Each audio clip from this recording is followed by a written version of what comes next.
প্রথম তো একটা হলো, সেটাও তো আমি জানতাম যে হচ্ছে, এবং আমাকে এখন সাথে সাথে জানিয়েছে। সেটা তো অনেক তাড়াতাড়ি যেটা হয়ে গেছে, আর তারা মোটামুটি নিবৃত্ত করতে পেরেছে। তো পরেরটা গত শুক্রবারে 12:30টার সময় যখন এই ঘটনাটা ঘটেছে, সাথে সাথে আমাকে আপনার এমডি মহোদয় জানিয়েছেন, এবং আমি ওই দিন রাতে সারাক্ষণ ওনাদের সাথে ছিলাম টেলিফোনে, এবং এসে প্রত্যেকটি মুহূর্তে আমি জানতে পারছিলাম কী হচ্ছে, রেস্কিউ কেমনে হচ্ছে, কী হচ্ছে। তখনই আমি প্রশ্ন করলাম যে পরপর দুর্ঘটনা ঘটলো, এটার জন্য ইমিডিয়েটলি একটা ইনকোয়ারি বিএসসি থেকে করা হোক, যেটা তাদের করে সবসময়, কারণ জাহাজের ইন্স্যুরেন্সের ব্যাপার আছে। তারপরে একজন মারা গেছেন, আমি খুব দুঃখ প্রকাশ করেছি তার জন্য। তার আগে 3জন মারা গেছেন, এটা অত্যন্ত দুঃখের বিষয়। যে কোনো লাইফ যে কোনো কারণেই হোক, সেটা অ্যাক্সিডেন্টাল হোক যেমনি হোক, এটা অত্যন্ত দুঃখ ব্যাপার। কারণ যিনি চলে গেছেন তার রিপ্লেসমেন্ট তো আর হবে না, শুধু ট্রেন লোক ছিলেন না। কিন্তু আমি এতক্ষণ যেটা বললাম যে আমরা কিছু কিছু কাজ করি যেটা অত্যন্ত ঝুঁকিপূর্ণ, সেখানে আমরা জেনে শুনেই কাজ করি ঝুঁকিপূর্ণ কাজে, কিন্তু তারকে লুক আফটার করার কাজ হচ্ছে তার অর্গানাইজেশন, এবং বিএসসি তাই করেছে গত গত 3জনের ব্যাপারে। আমি আই এম শিওর যিনি এবার মারা গেছেন তার জন্য করা হবে। আর তিনি কিন্তু কোনো আগুনে পড়ে মারা যান নাই, তিনি ঠিকঠাক ঠিকঠাক ছিলেন। পরবর্তী পর্যায়ে বোধ হয় একটু ট্রমাটিক হয় না মানুষের, যে এরকম একটা আতঙ্ক, সেই আতঙ্ক থেকে আমি জানি না, সেটা ডাক্তাররা বলতে পারবে। তো এই পরপর দুটো ঘটনা ঘটায় স্বাভাবিকভাবে মানুষের মনে একটা সন্দেহ থাকতে পারে, বিশেষ করে আমরা যে সময়টাতে আছি। এটা তো একটু অস্থির সময় বলবো, যে আমরা আমাদের সরকারের তরফ থেকে চেষ্টা করছি যাতে এটা কমে অস্থিরতা। কাজে এইখানে ছোটোখাটো ঘটনা ঘটলেও তো আপনাদের মনে সন্দেহ জাগতে পারে যে এটা কি কোনো ব্যাপার কিনা।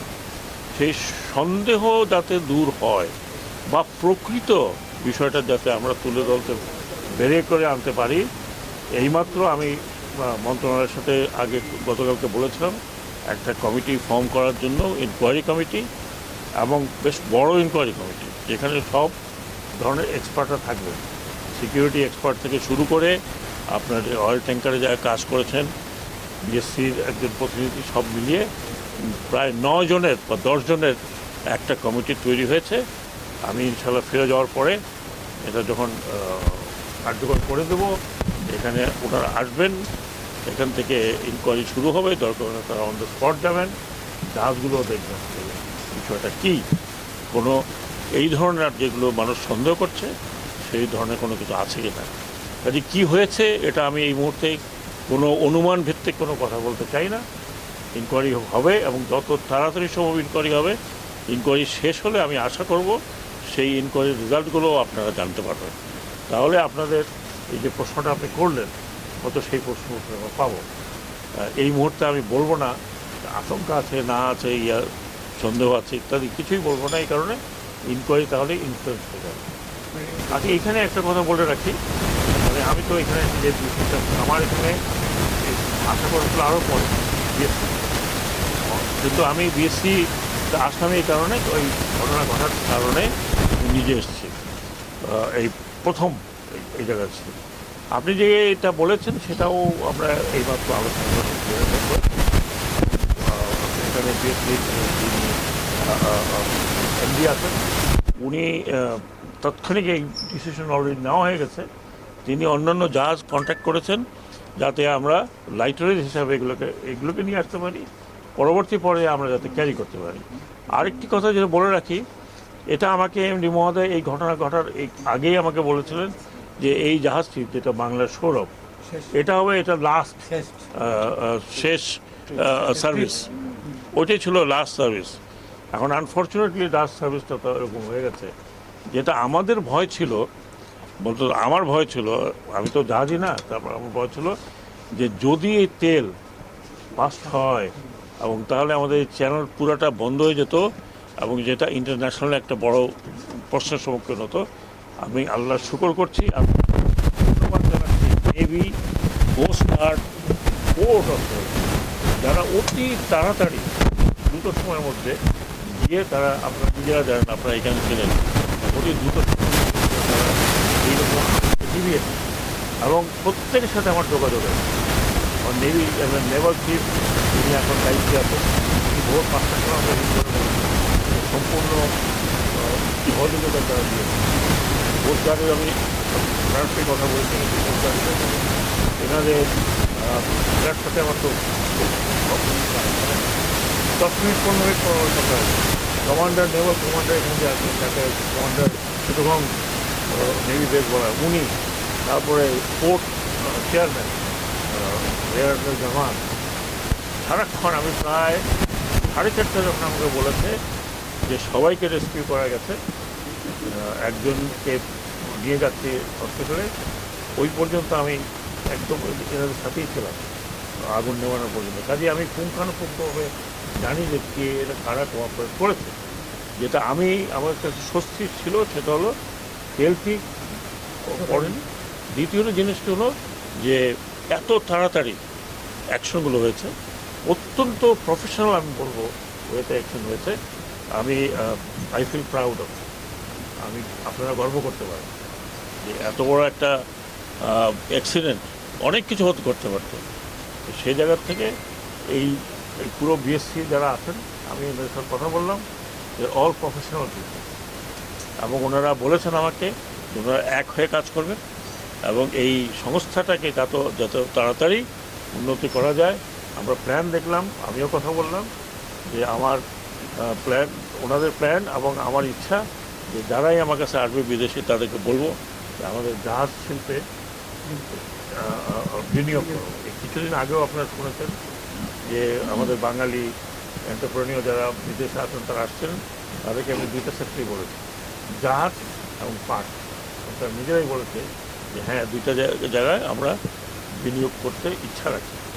তো আপনারা আশা করি আপনারা কোঅপারেট করবেন। আমি আপনাকে খালি এটাই রিকোয়েস্ট করবো যে এই অনুসন্ধান পর্যন্ত অপেক্ষা করুন। আপনারা মানে যার তার ইন্টারভিউ নিলে কী হবে, অনুসন্ধানটা লাইট হয়ে যাবে।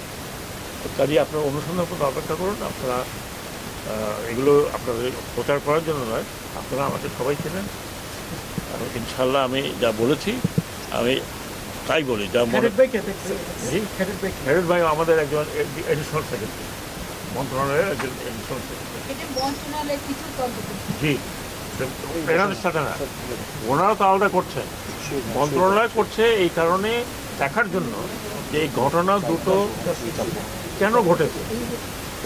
এই ঘটনা লোনলি অ্যাক্সিডেন্ট না কিছু, যেগুলো আপনারা প্রশ্ন করছেন, সেই প্রশ্নের উত্তর পাওয়ার জন্য এটা আমরা করেছি। এখন জ্বালানি তেল পরিবহনটা ওনারা অলরেডি কন্ট্যাক্ট করেছেন।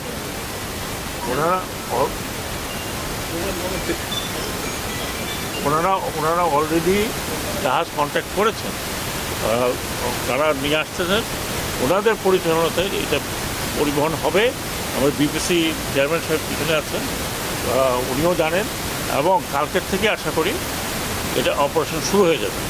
এখন খালি যেহেতু জাহাজে আগুন লেগেছে, আরও কিছু সেফটি জিনিস দেখার দরকার আছে বিফোর উই স্টার্ট এই ট্রান্সফার করার।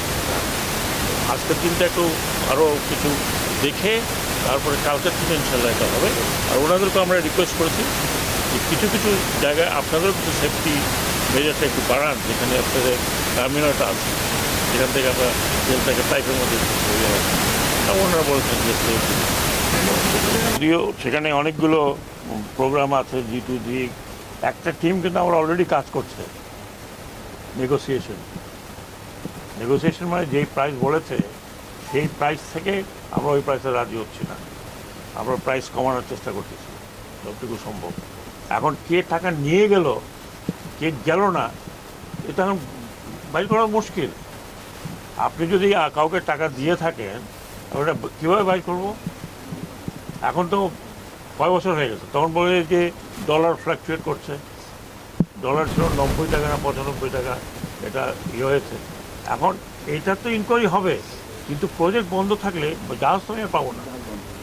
আমি জাহাজ পাবো? জাহাজ তো আমি পাবো না। এই মন্ত্রণালয়ে অনেক প্রজেক্ট আছে, যেটা আমি বহু প্রশ্ন উঠিয়েছি, যে এই প্রজেক্টটা কেন হচ্ছে, ওয়াই। এখন প্রজেক্ট প্রায় শেষের মধ্যে, এগুলি যদি আমি এখন বলি যে না ভাই বন্ধ করে দেয়, তাহলে it is the total wastage. এর সাথে বড় বড় প্রজেক্ট আছে যেগুলো যদি এখন আমরা সরকারি এই সরকার এসে আমরা আলোচনা করে এগুলো বন্ধ করে দিই, এই টাকাটা ওয়েস্ট হচ্ছে, তো আপনার আমার টাকা। তো অনেকগুলো হয় না যে আপনি এখন কিছু করতে পারতেছেন না, আপনার গলায় কাটা লাগছে কিন্তু গিলতে হবে, এটা কিছু করার নেই।